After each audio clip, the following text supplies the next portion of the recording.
So you're looking at the HK1 RBOX Android TV box. It promises to be the ultimate streaming upgrade for your TV, offering access to thousands of apps, 4K content, and smart features at a crazy low price. But here's what surprised me. After testing over a dozen streaming boxes this year, this cheap little device revealed something about the entire market that most reviewers won't tell you. Therefore, you need to see this full review before you make a choice, because your decision isn't just about specs. It's about avoiding a major pitfall that could turn your streaming dream into a nightly headache. For the best price, click the link in the description. /N/N, let's be brutally honest. You're probably here because you're tired of paying for cable. You're sick of your old smart TV's laggy interface that feels like it's running on a potato battery. You want that slick, seamless streaming experience without spending a fortune on a new television or a pricey branded streaming stick. And the HK1 RBOX, with its promises of a powerful Amlogic S9 05X4 chip, Android 11, and 4K HDR support, looks like the perfect solution. But what if I told you the biggest factor in your satisfaction won't be the processor speed or the resolution? Therefore, stick with me, because the first thing we need to dive into is the single most important and most misunderstood aspect of any Android TV box, the actual operating system. /N/NC. The HK1 RBOX doesn't run the official, clean, Google-certified Android TV OS you find on devices like the NVIDIA Shield. It runs a full, open version of Android 11, the same you'd find on a phone or tablet. This is a massive pro and a potential con wrapped in the same plastic shell. Therefore, the promise is immense freedom. You can install virtually any app from the Google Play Store or sideload apps. Want Kodi? Done. Want a specific IPTV app? No problem. Want to turn your TV into a retro gaming console with emulators? You have that power. And this is a colossal, but with great power comes a great need for tinkering. The interface is not designed for a 10-foot living room experience right out of the box. It's a phone interface blown up on your TV. /N/N, this means you'll be navigating with a cursor from your remote, like you're using a computer mouse. It's a bit like trying to eat soup with a fork. Possible, but not the intended experience. Therefore, the first 30 minutes with the HK1 RBOX is less about watching Netflix and more about downloading a custom launcher app to make the home screen look like something meant for a television. It's an immediate project. But here's the twist. Once you set it up, this open Android system becomes its superpower. Where certified devices lock you down, the HK1 RBOX sets you free. So is this deal-breaking? That depends. Are you a set-it-and-forget-it user or a willing adventurer? Let's pause for a quick joke. Setting up the HK1 interface for the first time felt like being a digital archaeologist. I wasn't just installing apps, I was carefully brushing away layers of mobile UI to uncover the TV experience beneath.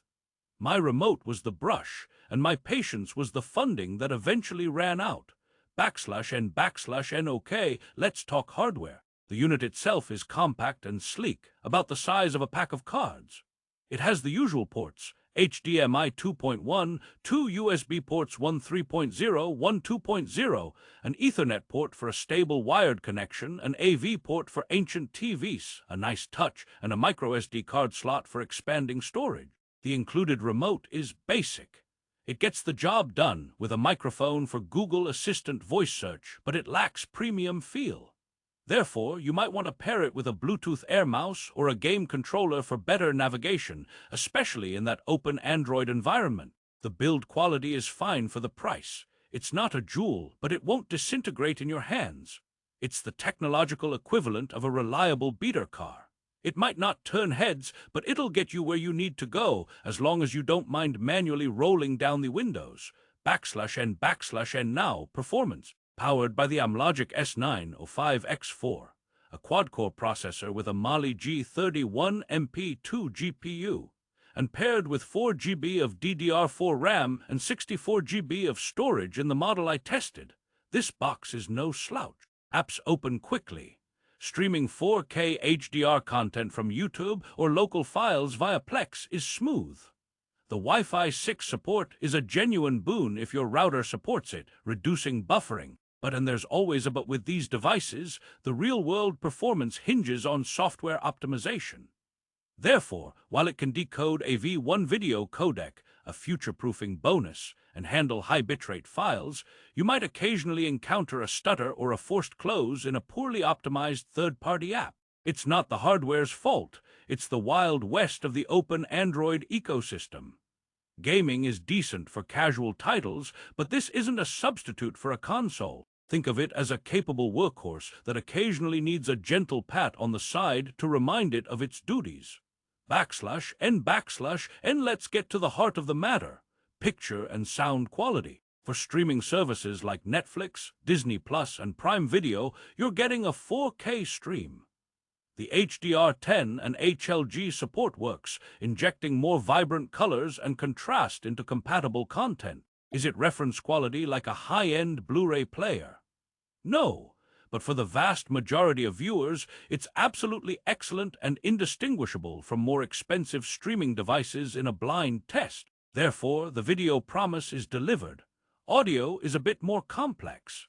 It supports pass-through for Dolby Digital and DTS, so your soundbar or AV receiver can handle the decoding. But don't expect advanced formats like Dolby Atmos or DTS from streaming apps on this device. That's a limitation of the software and certification, not necessarily the hardware. It's like having a sports car but only being allowed to drive it in a school zone. The potential is there, but the rules of the road, or in this case, the software, hold it back. /n/, here's where we hit the most critical point of this entire review: reliability and updates. This is the contrarian snapback I hinted at. A cheap Android TV box is an investment in today's functionality with zero guarantee of tomorrow's support. Therefore, while the HK1 RBOX works great today, will it get an update to Android 12 or 13? Probably not. Will security patches be regular? Unlikely. This is the fundamental trade-off. You're buying a tool, not a service. But for its price, that tool is remarkably capable right now. It's the gadget equivalent of buying a fantastic, unsupported piece of IKEA furniture. It holds your stuff perfectly today, but if a part breaks in 2 years, you're on your own, MacGyvering a solution. Time for joke number 2. The update schedule for these boxes is more mysterious than my missing socks. You check for one, full of hope, and the only thing that downloads is a profound sense of abandonment. /n/, let's talk about the setup and daily use, the true test.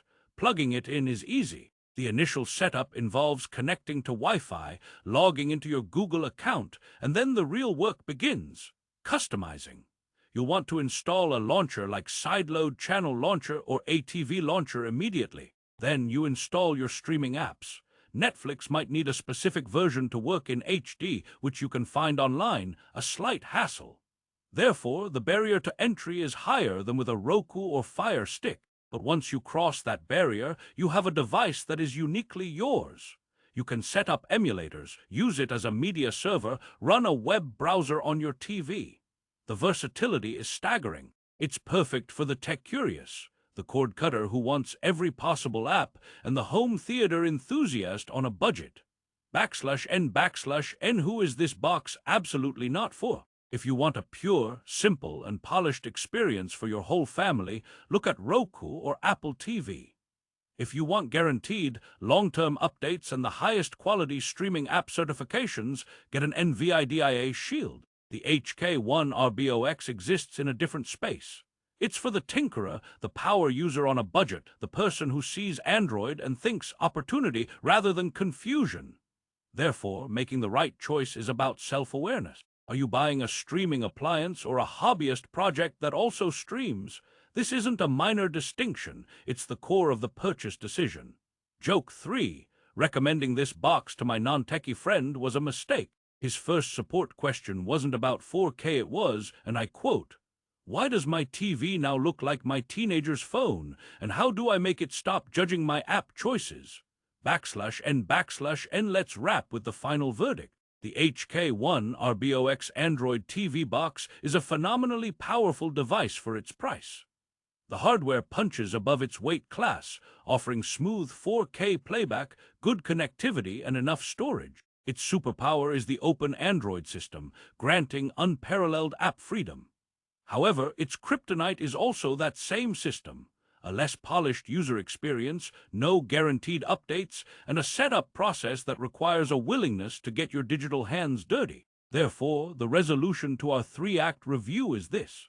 This box is a stellar asterisk value asterisk, but it is not necessarily a stellar asterisk experience asterisk for everyone. It rewards effort and punishes expectation of simplicity. \n/n, if you've watched this far, you now understand the real choice. You're not just choosing a streaming box, you're choosing your level of involvement. For the tech-savvy streamer who wants maximum control and doesn't mind a setup process, the HK1 RBOX is an easy recommendation and a steal. You get performance that rivals devices costing twice as much. But for the average viewer who just wants to click and watch, this path is fraught with potential frustration. Therefore, know thyself before you click buy. And if you've decided this is the powerful, budget-friendly project box for you, I've done the sourcing work. For the absolute best current price on the HK1 RBOX on Amazon, with all the latest deals, click the link in the description below. It's the fastest way to start your streaming adventure, and it helps support this channel at no extra cost to you. Final joke. After a week with the HK1 RBOX, my TV could do more, but I had fewer friends to watch with because I spent all my time explaining how I got *Doom* running on it. Thanks for watching, and make the choice that's right for your couch.